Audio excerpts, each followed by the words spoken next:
In fact, just a few feet and then some from where I stand. This is in Midtown Manhattan. A suspicious package found outside the NHL store. Now, the Stanley Cup might be over. It might be just coincidental that it's outside that store. This is around 47th Street and 6th Avenue, the so-called Avenue of the Americas, right outside our offices here. It is a package that was left there. It was deemed suspicious. Authorities are there. In New York, there's sort of something that's always drilled into your head, that if you see something, say something. Of course, around Times Square, almost everything I see would warrant saying something.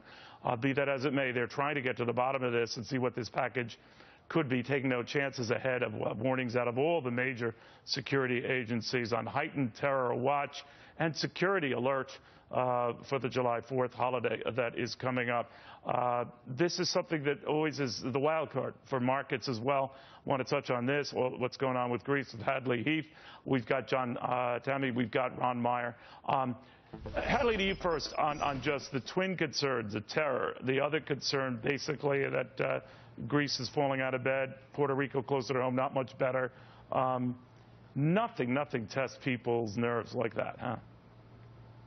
That's right, and I think a lot of Americans today are probably thinking of our own national debt. We have $18 trillion in debt, and the Congressional Budget Office recently released a report saying that would top $27 trillion in the next decade. So, of course, we have to think about ways to be more responsible here and to not spend more money than we take in. That's basic common sense, and that's something that our politicians and our leaders at home need to be taking into account. But, Ron, when I'm looking at these guys gathering outside my building here, I think of, people then suddenly stop talking about Greece. They stop talking about Puerto Rico. They stop talking about debt because they start worrying about life and death issues. This is hardly up to that stage right now. But the fear is, oh, yeah, terrorism, alive and well. On a day we heard a man arrested in New Jersey.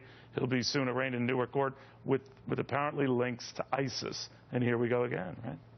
Well, I think that's why people definitely want to make sure we're spending money on the right things like Homeland Security. But people are a little bit concerned with all the government waste and all the government spending. Then when we see governments fail, we wonder what we're doing here. We're not even putting in common sense reforms like empowering federal workers to get rid of waste in their own departments. Why don't we give federal workers when they actually get rid of waste in their own departments? Right now, they're actually incentivized the other direction. And so when we see people, governments like Greece fail and Puerto Rico fail, and we aren't taking really basic steps, I think that's one of the reasons why we have to start, wondering with this presidential field, when are we going to start talking about getting our spending under control and having a sustainable government? All right, well, as we're looking at this, in case you're just joining us, a security concern right next to our building. This is a suspicious package they found in Midtown New York. Again, it might be nothing, but in this heightened environment with warnings from almost every federal agency to be on high alert this July 4th week, we are monitoring this situation. They seem to be trying to find a way to dig around the package to retrieve it. But again, it was discovered about 45 minutes ago. Someone no doubt caught it, saw it, and alerted authorities to it. We're keeping you posted on that. But John Tamney, I'm looking at all of this, and I'm looking at how security is going to play into this upcoming election and how the candidates try to divide themselves on it. And at the same time, financial security and trying to claw our way out of debt. No easy ways to do that. But these are bread and butter issues to all these candidates, aren't they?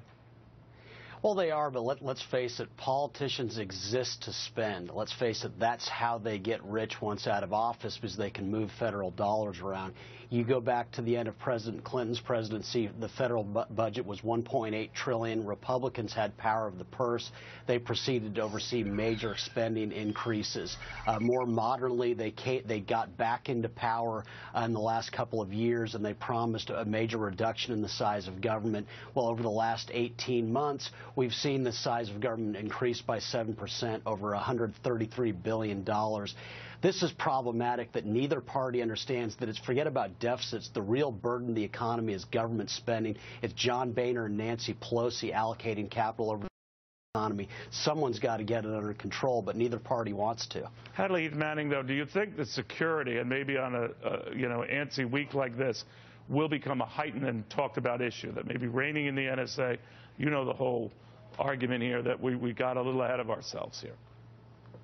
Well, I think what we're seeing is a trend where events internationally prove the naysayers wrong. People who say that we don't need a strong America, that we don't need a strong American economy, or that we don't need a balanced budget, they're being proved wrong. We see what's happening with ISIS in the Middle East. We see what's happening with the debt crises in Greece and in Puerto Rico. We understand that these are very real issues, and one day you have to pay the Pied Piper. You have to take steps in advance to protect yourself, yes, financially, but also in terms of national security. This is not something that America can just sit back on our laurels and watch the events of the world take place. We have to be proactive. All right, guys, thank you. And I'm sorry to break with this other